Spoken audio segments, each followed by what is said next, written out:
Movie compulsory చూడండి. ఒక goose bumps feeling 100% వస్తుంది.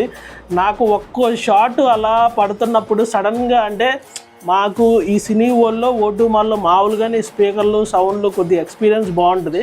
ఆ టైంలో సడన్గా ఒక్కో షాట్ అలా పడుతున్నప్పుడు ఇది కదా నీ అమ్మ షాట్, ఇది కదా అంటే ఈ షాట్ ఇక్కడ బాగుంది అనే లోపు ఇంకో షాట్ ఇంకో చోట, ఇక్కడ బాగుంది అనే లోపు ఇంకో చోట.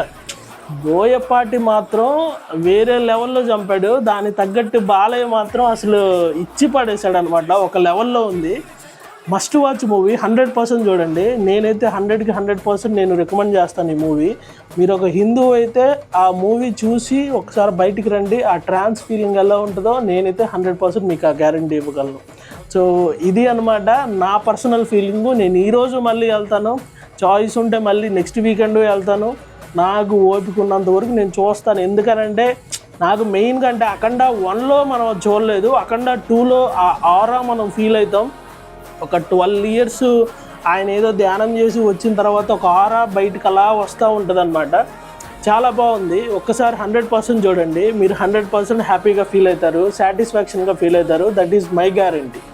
మెయిన్గా చూస్తున్నప్పుడు అఖండ తాండవం చూస్తారనమాట. శివుడే శివతాండవం, శివ అఖండ తాండవం చేస్తున్న ఫీలింగ్ ఉంటుంది. మరి అదేంటంటే ఎగ్జాగరేట్ నేను చేస్తున్నాను అనేది కాదు, కానీ ఒక్కసారి అక్కడికి వెళ్ళి చూస్తే బాలయ్య శివుడు